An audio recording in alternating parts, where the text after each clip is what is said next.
Hello kids, and welcome to another episode of What If Minecraft Mobs Had Pokemon Types, the show where we type Minecraft mobs with Pokemon types.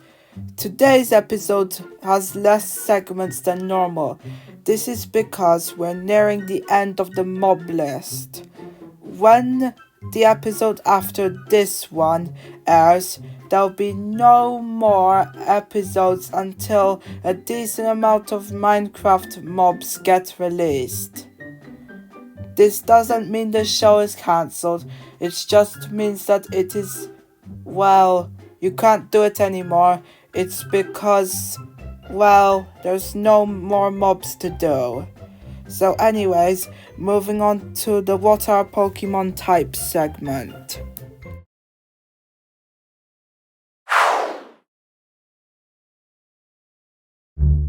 Pokemon types are characteristics that all Pokemons have.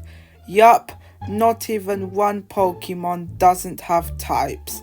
So anyways, they're like these elements and they're not here just for characteristic and cosmetic.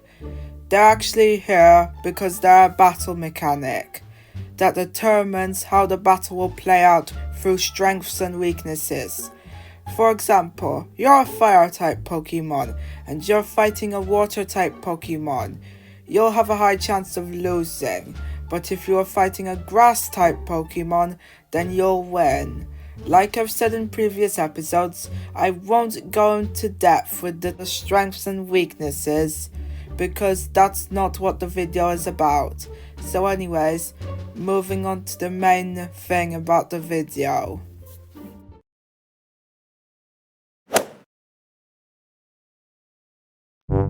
So guys, here's a note before this segment starts.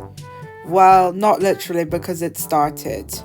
So, the Piglin and Piglin Brute are the same species, but wearing different gear.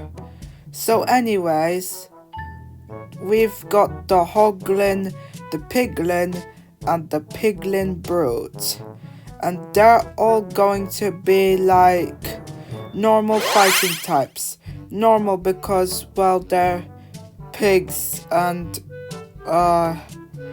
they don't play in the mud, and fighting it's because they're pigs from hell, and we need some differences between the pigs in the overworld and the pigs here. So normal fighting will do. The fighting type also ties in with their violent nature. So now we got the Zombified Piglin and the Zoglin, and they're both going to be normal dark type. Normal, it's because, for reasons stated in the previous segment, and dark because, they're zombies and the zombie is dark type, like said in the first episode.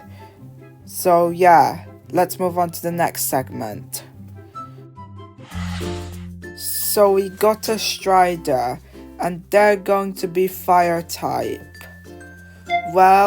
They can't use any fiery attacks, but they walk on lava. So that's what makes me interpret them as fire types. So here we have the Axolotl.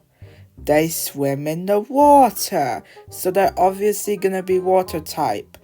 But what do? Should they get hit by attack, and then they will heal. And the healing has like these pink swirls next to it due to its status of the regeneration effect. So I make them water fairy, and the fairy type is here because of their healing powers to heal themselves and the magic pink spirals it gives off. And plus the fairy type could be like because of their cuteness, but if they didn't have that healing ability and had their cuteness, they wouldn't be fairy type because they had no fairy type attributes. And finally, we have the glow squid. They have to be a different type from the normal squid to set them apart. So, the best type I could find for them is electric. So, in other words, they are water electric types. Water for obvious reasons, and electric due to their glowiness. So kiddos, it's the end of this episode of What If Minecraft Mobs Had Pokemon Types. I hope you enjoyed it, and if you're new to the series, I recommend watching the older episodes. And if you want to stay tuned for more episodes, then I recommend subscribing. There's other interesting content on my YouTube channel, but unlike most YouTubers who are like, please subscribe to my channel, I'm like, you can subscribe if you want to, not begging for subscribers. Okay, bye.